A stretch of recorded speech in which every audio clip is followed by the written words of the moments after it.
Hello everyone, welcome to LearnMate Academy. I am Manaka Sundosh, your online teacher. നമ്മൾ ഇന്ന് ഈ വീഡിയോയിലൂടെ discuss ചെയ്യാനായിട്ട് പോകുന്നത് +2 ഓണം എക്സാം അക്കൗണ്ടൻസി എക്സാംസിനൊക്കെ റിപ്പീറ്റഡ് ആയിട്ട് ചോദിച്ചു കണ്ടുവരുന്ന മോസ്റ്റ് ഇമ്പോർട്ടൻറ്റ് ക്വസ്റ്റ്യൻസ് ആണ്. സോ നമുക്ക് വീഡിയോയിലോട്ട് പോവാം. അതിന് മുമ്പായിട്ട് എനിക്ക് പറയാനുള്ളത്, ആദ്യമായാണ് നിങ്ങൾ ഈ ചാനൽ കാണുന്നതെങ്കിൽ തീർച്ചയായും സബ്സ്ക്രൈബ് ചെയ്ത് സപ്പോർട്ട് ചെയ്യണേ. അതോടൊപ്പം തന്നെ ഈ ഒരു ചാനലിൽ ഓൺലൈൻ ട്യൂഷൻസ് കൂടെ പ്രൊവൈഡ് ചെയ്യുന്നുണ്ട്. സോ ഇൻട്രസ്റ്റഡ് ആയിട്ടുള്ള സ്റ്റുഡൻസ് ഉണ്ടെങ്കിൽ തീർച്ചയായും കോൺടാക്ട് ചെയ്യണം.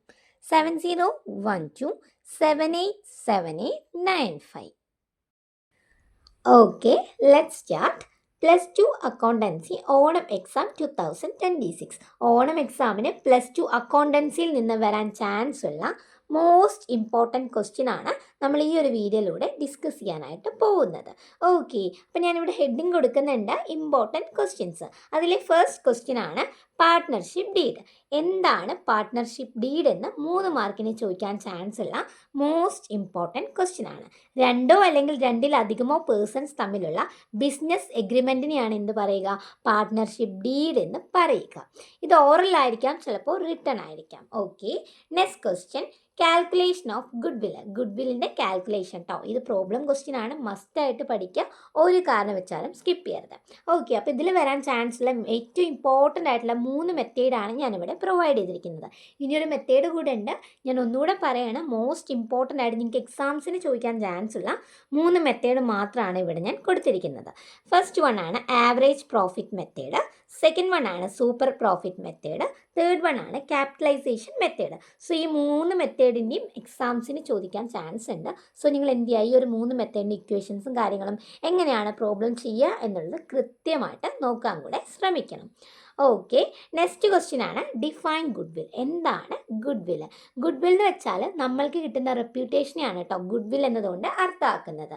ഇപ്പം നമ്മുടെ കമ്പനീനെ വേറൊരാൾ കുറച്ചും കൂടി നല്ല രീതിക്ക് ഇൻട്രൊഡ്യൂസ് ചെയ്യുക അല്ലെങ്കിൽ നല്ല രീതിക്ക് പറയുക എന്നുണ്ടെങ്കിൽ ഇതിനെയാണ് എന്ത് പറയുക? ഗുഡ് വിൽ എന്ന് പറയുക. നമുക്ക് കിട്ടുന്ന നല്ലൊരു image. Okay, next question fixed capital method and fluctuating capital method കേട്ടോ. അപ്പോൾ ഇതിൻ്റെ പ്രോബ്ലം ചോദിക്കാനായിട്ട് ചാൻസ് ഉണ്ട്. സോ പ്രോബ്ലം ചെയ്യാൻ കിട്ടില്ല അല്ലെങ്കിൽ ഞാൻ ചെയ്ത് എന്തായാലും തെറ്റിപ്പോവും എന്ന് ഉറപ്പുള്ള സ്റ്റുഡൻസ് ആണെങ്കിൽ ഡെഫിനറ്റ് ആയിട്ട് എന്ത് ചെയ്യണം? ഫിക്സ്ഡ് ക്യാപിറ്റൽ മെത്തേഡിൻ്റെയും അതുപോലെ ഫ്ലക്ച്വേറ്റിംഗ് ക്യാപിറ്റൽ മെത്തേഡിൻ്റെയും ഫോർമാറ്റ് കൃത്യമായി വരയ്ക്കുക. അതോടൊപ്പം തന്നെ അതിനകത്ത് എന്തൊക്കെയാണോ വരുന്നത് അത്രയും ക്ലിയർലി എഴുതുകയാണെങ്കിൽ 4 മാർക്കിൻ്റെ അല്ലെങ്കിൽ 6 മാർക്കിൻ്റെ ക്വസ്റ്റ്യൻ ഒക്കെ ആണെങ്കിൽ ഷുവറായിട്ട് നിങ്ങൾക്ക് 5 മാർക്കോ അല്ലെങ്കിൽ 4 മാർക്കോ കിട്ടിയിരിക്കും. സോ എത്രയാണോ മാർക്ക് അതിൻ്റെ പകുതി മാർക്കെങ്കിലും കിട്ടാതെ ഇരിക്കില്ല. ഓക്കെ, അപ്പോൾ ഇതുമായിട്ട് റിലേറ്റ് ചെയ്ത പ്രോബ്ലം എന്തായാലും നാളത്തെ എക്സാമിന് എക്സ്പെക്റ്റ് ചെയ്യാവുന്നതാണ്.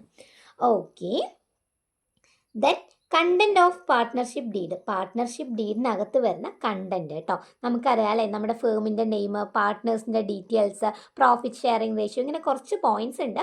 മിനിമം നിങ്ങളൊരു 6 പോയിൻറ്റ്സ് എങ്കിലും പഠിച്ചിരിക്കണം. മോസ്റ്റ് ഇമ്പോർട്ടൻറ്റ് ക്വസ്റ്റ്യൻസ് ആണ് ഈ ഒരു വീഡിയോയിലുള്ളത്. സോ എന്ത് ചെയ്യുക, ഒരിക്കലും ഒരു ക്വസ്റ്റ്യൻ പോലും സ്കിപ്പ് ചെയ്യാതെ നല്ല രീതിക്ക് പഠിക്കാൻ കൂടെ ശ്രമിക്കണം. ഓക്കെ, നെക്സ്റ്റ് ആണ് ഫീച്ചേഴ്സ് ഓഫ് പാർട്ട്ണർഷിപ്പ്. പാർട്ട്ണർഷിപ്പിൻ്റെ ഫീച്ചേഴ്സ് അല്ലേ. ഈ പാർട്ട്ണർഷിപ്പ് എന്നതുകൊണ്ട് അർത്ഥമാക്കുന്നത് ഒരാൾ ചെയ്യുന്ന ബിസിനസ്സാണ് സോൾ പ്രൊപ്രൈറ്റർഷിപ്പ്. നമ്മൾ ഓൾറെഡി പഠിച്ചിട്ടുണ്ട്. ഇത് ഒരാളല്ല, 2 ആൾ തമ്മിൽ അല്ലെങ്കിൽ 2 അല്ലെങ്കിൽ അതിൽ കൂടുതലോ ആൾക്കാർ തമ്മിൽ നടത്തുന്ന ബിസിനസ്സിനെയാണ് എന്ത് പറയുക? പാർട്ട്ണർഷിപ്പ് എന്ന് പറയുക. ഇതിൻ്റെ ഫീച്ചേഴ്സ് അഥവാ സവിശേഷതകളാണ് ചോദിക്കുന്നത്. മിനിമം ഒരു 6 പോയിൻറ്റ്സ് എങ്കിലും നിങ്ങൾ പഠിക്കാനായിട്ട് ശ്രമിക്കുക. നെക്സ്റ്റ് ആണ് interest on capital and interest on drawings. Interest on ക്യാപിറ്റലും ഇൻട്രസ്റ്റ് ഓൺ ഡ്രോയിങ്സും എങ്ങനെയാണ് കാൽക്കുലേറ്റ് ചെയ്യുക? ഇതിൻ്റെ പ്രോബ്ലം ചോദിക്കാനായിട്ട് വളരെ ചാൻസ് ഉണ്ട്. സോ നിങ്ങൾ എന്തായാലും സ്കിപ്പ് ചെയ്യാതെ നല്ല രീതിക്ക് ഇത് പഠിക്കാൻ കൂടെ ശ്രമിക്കുക. ഈസിയാണ് കേട്ടോ. ഇൻട്രസ്റ്റ് ഓൺ ക്യാപിറ്റൽ ആണെങ്കിൽ amount into rate into period ആണ്. ഇൻട്രസ്റ്റ് ഓൺ ഡ്രോയിങ് ആണെങ്കിലും ഇതേ സെയിം ആണ്, amount into rate into period ആണ്. സോ ഈ ഒരു ക്വസ്റ്റ്യൻ സ്കിപ്പ് ചെയ്യാതെ നല്ല രീതിക്ക് പഠിക്കാനായിട്ട് ശ്രമിക്കണം. Okay, then rights of A new partner. നമ്മളുടെ ബിസിനസ്സിലേക്ക് പുതുതായിട്ടൊരു വ്യക്തി വരികയാണ് എന്നുണ്ടെങ്കിൽ അവരെയാണ് എന്ത് പറയുക? ന്യൂ പാർട്ട്നേഴ്സ് എന്ന് പറയുക. സോ ഇങ്ങനെ പുതുതായിട്ട് വന്ന വ്യക്തിക്കുള്ള 2 റേറ്റ്സ് ഏതൊക്കെയാണ് എന്നാണ് ഈ ഒരു ക്വസ്റ്റ്യനിലൂടെ അർത്ഥമാക്കുന്നത്. ഓക്കെ, അപ്പോൾ എന്തൊക്കെ റേറ്റ് ആണുള്ളത്? ഫസ്റ്റ് വൺ ആണ് right to share the asset of the firm. Second one right to share future profit of firm അല്ലേ. അതായത് ഫസ്റ്റ് വണ്ണിൽ എന്താണ് പറയുന്നത്, നമ്മളുടെ കമ്പനിയുടെ അല്ലെങ്കിൽ നമ്മൾ ഫേമിൻ്റെ അസറ്റ് ഷെയർ ചെയ്യാനായിട്ടുള്ള റൈറ്റ് ഇവർക്ക് അവൈലബിൾ ആണ്. സെക്കൻഡ് വൺ ആണ് ഫ്യൂച്ചർ പ്രോഫിറ്റ് അല്ലേ, നമ്മുടെ കമ്പനിക്ക് ഫ്യൂച്ചർ പ്രോഫിറ്റ് ഷെയർ ചെയ്യാനായിട്ടുള്ള അവകാശം ആർക്കുണ്ട്, ന്യൂ പാർട്ട്ണർക്ക് ഉണ്ട് എന്നാണ് പറയുന്നത്. Okay, next question, calculation of new ratio. New റേഷ്യോയുമായി റിലേറ്റ് ചെയ്ത പ്രോബ്ലംസ് ചോദിക്കാനായിട്ട് വളരെ ചാൻസ് കൂടുതലാണ്. സോ ഇത് സ്കിപ്പ് ചെയ്യരുത്. എന്താണ് ന്യൂ റേഷ്യോ, ഇതിൻ്റെ ഇക്വേഷൻ എന്താണ്, അങ്ങനെ ഡീറ്റെയിലി നിങ്ങൾ നന്നായിട്ട് പഠിച്ചിരിക്കണം. Then profit and loss appropriation account. Profit and loss appropriation account എങ്ങനെയാണ് ചെയ്യുക, ഇതുമായിട്ട് റിലേറ്റ് ചെയ്ത പ്രോബ്ലംസും ചോദിക്കാൻ വളരെ ചാൻസ് ഉണ്ട്. സോ പ്രോബ്ലം ചെയ്യണമെങ്കിൽ എന്തായാലും തെറ്റുമെന്ന് ഉറപ്പുള്ള സ്റ്റുഡൻസ് ആണെങ്കിൽ ഇതിൻ്റെ ഫോർമാറ്റും അതുപോലെ ഇതിനകത്ത് എന്തൊക്കെയാണ് വരിക എന്നെങ്കിലും എഴുതി വെക്കാനായിട്ട് ശ്രമിക്കുക. Okay, then need for valuation of good വില്ല് വാലുവേഷൻ ചെയ്യുന്നതിൻ്റെ ആവശ്യകത എന്തൊക്കെയാണ്, മിനിമം നിങ്ങൾക്ക് ഒരു 5 പോയിൻറ്റ്സ് എങ്കിലും എഴുതാനായിട്ട് അറിഞ്ഞിരിക്കണം. മോസ്റ്റ് ഇമ്പോർട്ടൻറ്റ് ക്വസ്റ്റ്യൻ ആണ്, സോ സ്കിപ്പ് ചെയ്യരുത് കേട്ടോ. നെക്സ്റ്റ് ആണ് what are the factors affecting good വില്ലിനെ അഫക്റ്റ് ചെയ്യുന്ന മെയിൻ ഫാക്ടേഴ്സ് എന്തൊക്കെയാണ്. ഇത് 6 മാർക്കിന് വരെ ചോദിക്കാൻ ചാൻസ് ഉള്ള ക്വസ്റ്റ്യൻ ആണ്.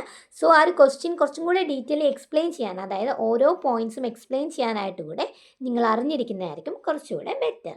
Okay, then sacrificing ratio. എന്താണ് സാക്രിഫൈസിങ് റേഷ്യോ, ഇതുമായി റിലേറ്റ് ചെയ്ത പ്രോബ്ലംസ് ഇതെല്ലാം നാളത്തെ എക്സാമിന് ഡെഫിനറ്റ് ആയിട്ട് ഉണ്ടാവും.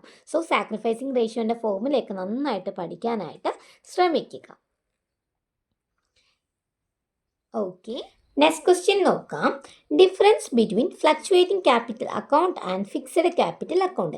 ആദ്യം ഒരു കാര്യം കൂടെ നിങ്ങൾ ശ്രദ്ധിക്കണം, ഫ്ലക്ച്വേറ്റിംഗ് ക്യാപിറ്റൽ അക്കൗണ്ടിൻ്റെയും അതുപോലെ ഫിക്സഡ് ക്യാപിറ്റൽ അക്കൗണ്ടിൻ്റെയും ഡെഫിനിഷൻ കൂടെ പഠിക്കാനായിട്ട് ശ്രമിക്കുക. മേ ബി നമുക്ക് എക്സാമിന് ഡിഫൈൻ ചെയ്യുമോ എന്ന് ചോദിക്കാനും ചാൻസ് ഉണ്ട്. അതുപോലെ ഇമ്പോർട്ടൻ്റ് ആണ് ഡിഫറൻസ് ചെയ്തിട്ടുള്ള ടേബിള്. സോ എന്ത് ചെയ്യുക, മസ്റ്റായിട്ട് ഇതും കൂടെ നിങ്ങൾ പഠിക്കാനായിട്ട് ശ്രമിക്കുക. ദെൻ ലാസ്റ്റ് ഇമ്പോർട്ടൻറ്റ് ക്വസ്റ്റ്യൻ ആണ് rules in the absence of partnership deed. നമ്മുടെ പാർട്ട്ണർഷിപ്പ് ഡീഡ് ആബ്സെൻസ് ആവുന്ന സമയത്ത് എന്തൊക്കെ നിയമങ്ങളുണ്ട് എന്നാണ് ചോദിക്കുന്നത്. സോ ഇത്രയും കാര്യങ്ങൾ, അതായത് ഈ വീഡിയോയിൽ പറഞ്ഞ ഇത്രയും ക്വസ്റ്റ്യൻസ് കംപ്ലീറ്റ്ലി പഠിക്കാനായിട്ട് ശ്രമിക്കാം. മോസ്റ്റ് ഇമ്പോർട്ടൻറ്റും എക്സാംസിനൊക്കെ റിപ്പീറ്റഡ് ആയിട്ട് ചോദിച്ചു കണ്ടുവരുന്ന ക്വസ്റ്റ്യൻസ് ആണ് നമ്മൾ ഇന്ന് ഈ വീഡിയോയിലൂടെ നിങ്ങൾക്ക് പ്രൊവൈഡ് ചെയ്തു തന്നിരിക്കുന്നത്. ഇതുപോലുള്ള ഇൻഫർമേഷൻസും വീഡിയോസിൻ്റെ ലിങ്ക് എല്ലാം കറക്റ്റ് സമയത്തിന് ലഭിക്കാനായി ഓൾറെഡി ഒരു വാട്സപ്പ് ഗ്രൂപ്പ് കൂടെ ക്രിയേറ്റ് ചെയ്തിട്ടുണ്ട്. സോ ഇൻട്രസ്റ്റ് ആയിട്ടുള്ള സ്റ്റുഡൻസ് ഉണ്ടെങ്കിൽ തീർച്ചയായും ജോയിൻ ചെയ്യണം. ലിങ്ക് ഞാൻ ഡിസ്ക്രിപ്ഷൻ ബോക്സിനകത്ത് നൽകിയിട്ടുണ്ട്. വീഡിയോ ഇഷ്ടമായെങ്കിൽ തീർച്ചയായും ലൈക്ക് ചെയ്യണം, ഷെയർ ചെയ്യണം, സബ്സ്ക്രൈബ് ചെയ്യണം. അടുത്തൊരു വീഡിയോയുമായി നമുക്ക് വീണ്ടും കാണാം.